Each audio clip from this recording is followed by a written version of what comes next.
So the CBO did a report on Trumpcare, or the American Health Care Act, and what that result for.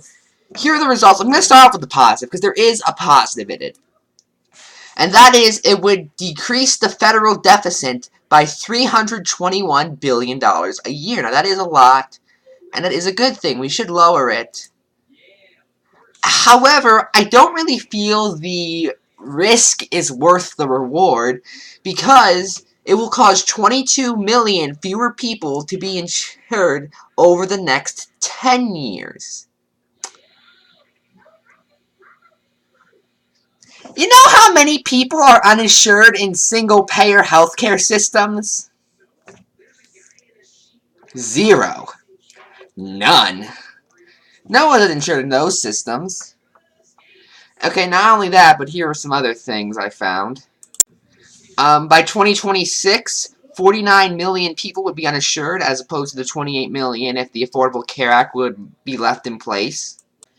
In fact, coverage loss would result into 15 million within the next year, 19 million by 2020, and 22 million by 2026. How many people do you think that result would be senior citizens who tend to vote more than any other group of people? Not only that, but Donald Trump said he wouldn't cut a dollar from Medicare. This cuts $772 billion from Medicare. That is about $772 billion more than he said he was going to cut, but you know. I'm sorry, Medicaid. My bad, not Medicare. Which, by the way, you can make some argument for cutting some amount of Medicaid, but $772 billion is way more than you can make that argument for. Just saying. However, this would lead to a $541 billion tax cut for wealthy families.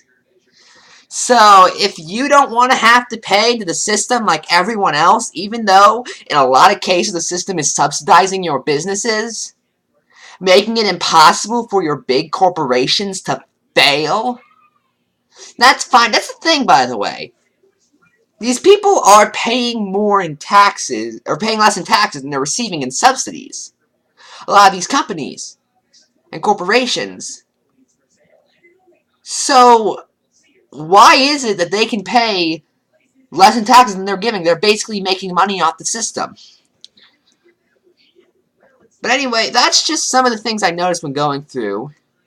Basically, Trumpcare is failing right now. Now, they did change a few things from the House bill, which we never saw. But here is what the current Senate bill, which is being proposed, says. On individual mandate, it says consumers who go without health coverage for more than 63 days would be forbidden to buy a policy for 6 months. That just doesn't make any sense. You're not on healthcare, so you can't be on healthcare for longer. What? It eliminates the employer mandate, which, okay, that makes some sense. That did have some issues. On tax credits would be vary by income at a lower level than the Affordable Care Act, or it would be vary by income at a lower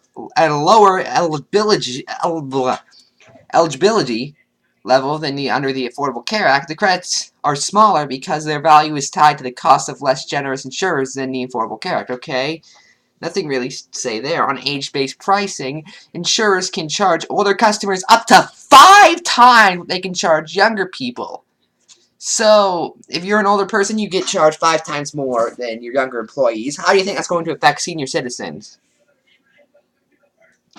On pre-existing conditions, insurers cannot deny coverage due to pre-existing conditions or charge higher rates based on patients' healthcare or medical histories. Okay, that's fine. On Medicaid, it ends expansions of that. On essential health benefits, states can waive essential health benefit requirements, allowing insurers to exclude coverage for healthcare products and services. So, basically, even the basics can't be received. Planned Parenthood cannot receive federal funding for 1 year, even though, first off, I don't even think they were really receiving federal funding all that much before. And even if they were, it wasn't for abortion, which is what I know a lot of these people are afraid of. Again, I've said it before, the Hyde Amendment has existed since 1979, I believe. It existed about 3 years after Roe v. Wade, okay? So none of your federal money has been going to abortion unless you were paying taxes within the first 3 years of that being passed. And it repeals most taxes of the Affordable Care Act. So, already, this bill has several issues. I genuinely am worried that Trumpcare is going to become the new norm for healthcare bills. However, I do hope it can be changed to some extent in the Senate. But here's the other thing, they're keeping it really secretive. They're keeping it really secretive. If you've been watching the debate process, they might not even get more than 10 hours to debate before they have to vote, and that's sad. We need open processes for things like that, but anyway, that's it. I'm Ephrom, and good night.